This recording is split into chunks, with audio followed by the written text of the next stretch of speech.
lecture today is what Japanese do not want black people to know about Buddhism.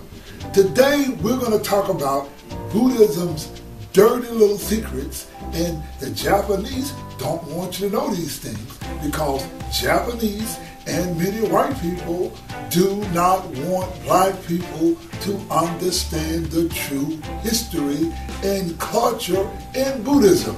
Let's get into it. Now, over 100 years into the AD, that's after the death of Christ, or 500 years after the death of the Buddha, Buddhism became separated by race and language.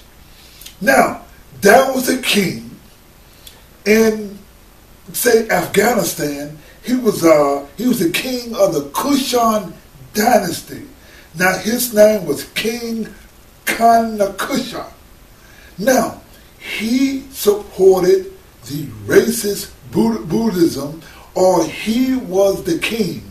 He was of Indo-Aryan descent. So let's kind of bring it home. See, Alexander the Great tried to conquer India, and he got turned around by a black group, a black king of the Nandas. He got turned around by the Nandas. However, Alexander's generals did conquer the land, which is known as present-day Afghanistan. Now, there was a black king by the name of King Asoka who introduced the people in Afghanistan to Buddhism. So for hundreds of years, you had Buddhism in Afghanistan, and the king, they set up what is called the Kushan dynasty, and they were related to the people of the Greek culture.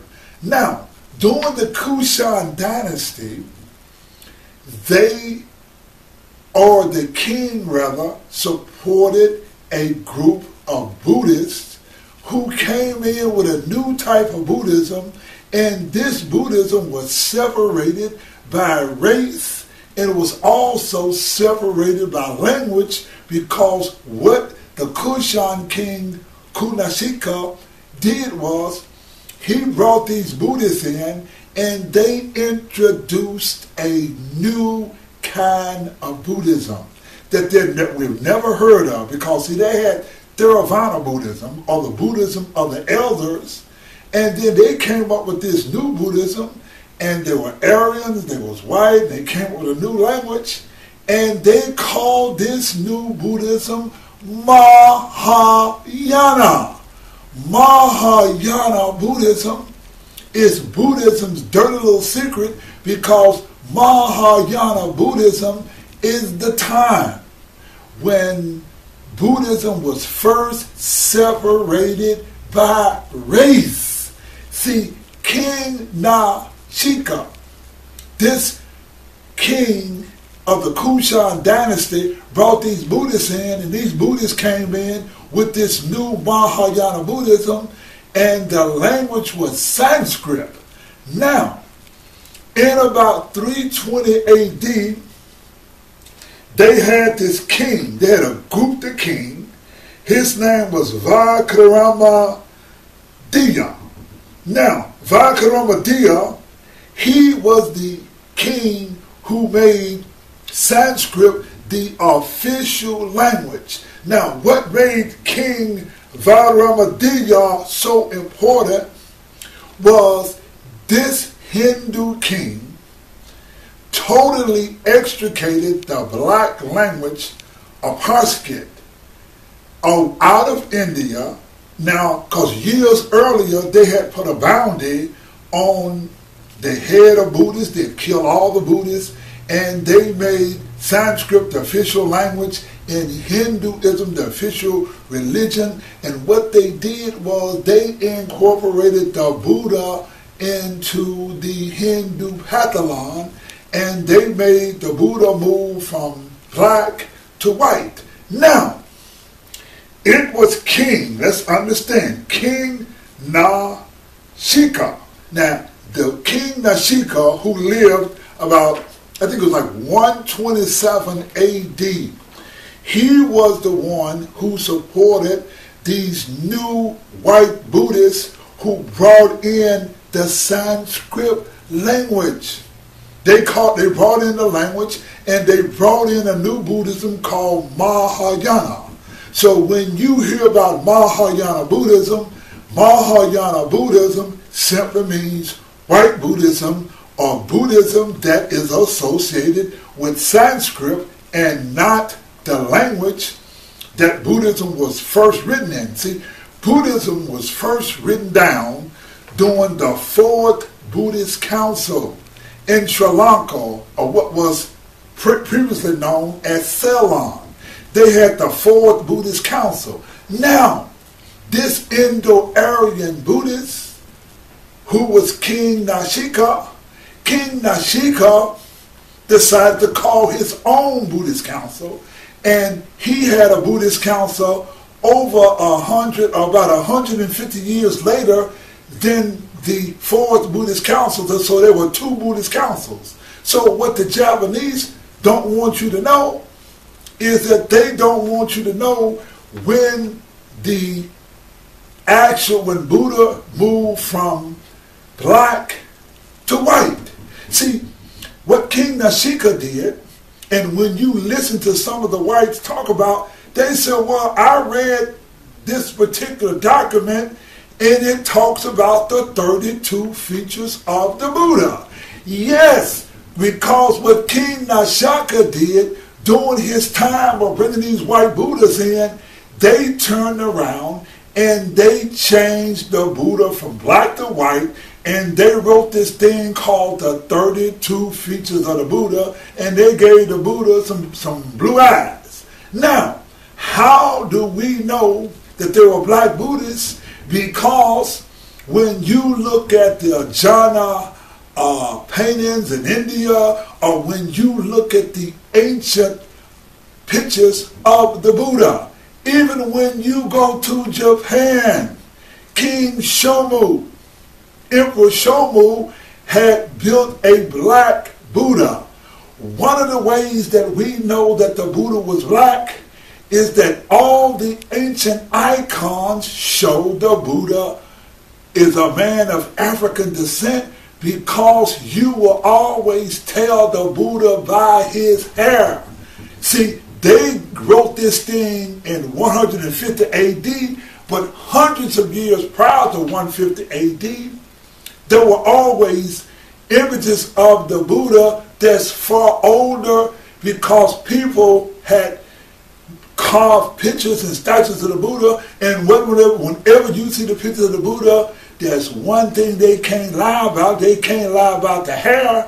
Now, when you look at the picture that King Nashika did and the 32 images that we're showing you, you're going to see that they made him white, because that was a part of the game. Now, Nichiren Shonin did not deal with this nonsense of this racist Sanskrit that the SGI, Nichiren Shoshu, and Nichiren Shu teach, because Nichiren didn't deal with it. Nichiren didn't deal with no Buddhism called Mahayana Buddhism or Hinayana Buddhism. Now, what Nichiren says, what? He says in the Gosho, and the Gosho is called The Differences Between Hinayana and Mahayana. On the first line, Nichiren writes, there is no hard and fast distinctions between Hinayana, or lesser vehicle, and Mahayana, greater vehicle. No distinction. No hard or fast distinction between the two. Also, in the Gosho on protection of the nation, it reads, quote, the meanings of this passage is that all the sutras other than the lotus are to be regarded as Hinayana, or lesser vehicle, and in the lifespan chapter, the Buddha speaks of those who delight in lesser teachings.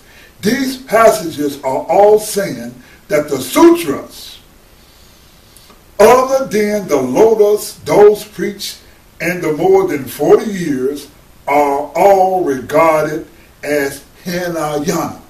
So this idea that Mahayana is better than Hinayana, all the Buddhist teachings other than the Lotus Sutra is considered Hinayana or lower teachings.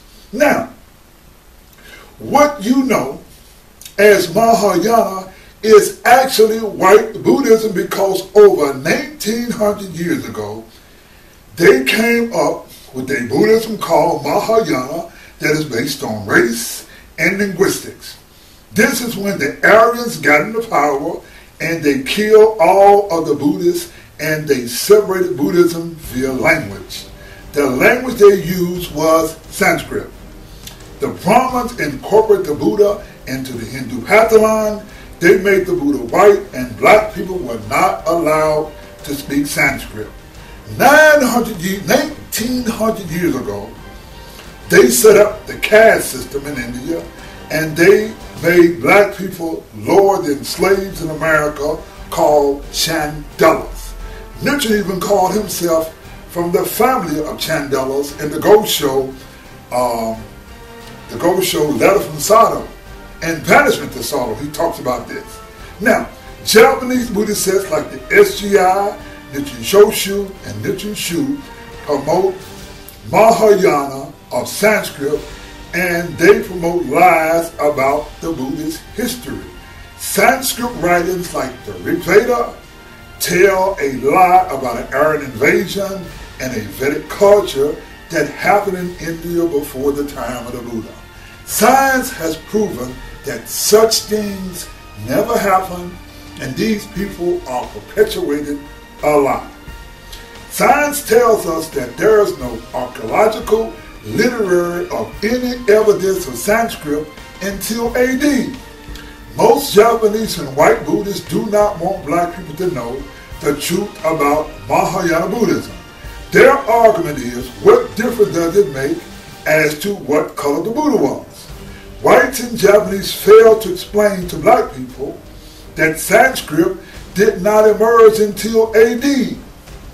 When the Indo-Aryans conquered the blacks in India and enslaved them and came up with white Buddhism, they separated by race and language. This did not happen until 1900 years ago, or over 600 years after the Buddha died. They failed to explain to black people that when the Lotus Sutra was written by Kumajiva in 406, there existed no Sanskrit versions of the Lotus Sutra. Japanese and whites failed to explain to black people that when the Aryans killed the black Buddhists and enslaved them in the caste system, Buddhism had already been translated from Black Indian language of Sanskrit to Chinese. The Chinese version of Buddhism is hundreds of years older than the Sanskrit versions. When you study Buddhism with the SGI, Nichiren Shoshu, Nichiren Shu, they do not want black people to understand and know the true history of Buddhism. That's why in all of their writings they tell a lie about an Aryan invasion. They tell a lie about a Vedic culture because they are bamboozling people. We are the best suited, and I am Anthony M. Elmore, President of the Proud Black Buddhists. We're going to take you out. Have a nice day. Them tickers call Sanskrit sacred. We call Sanskrit racist. Them tickers holding Sanskrit. They are on a racist strip. The Buddha ceremonies did not speak it. Tell them suckers they can keep it. Them tickers on a racist strip. Them tickers holding Sanskrit. Sanskrit is the language of the Aryan nation. They don't believe in integration. It's the other to explain. Sanskrit is a racist language. They create the Aryan invasion theory. Without archaeological evidence, are lyric. The Aryan's name Max Muller. After to create the white Buddha. They created Sanskrit Fraud called a rig later. That came so many years after Buddha later. The racists insist the Buddha spoke Sanskrit. At the time of the Buddha, the language did not exist. Rig Veda say 1500 BC. In India, the Aryan was around. You must think I'm Boo Boo the Clown.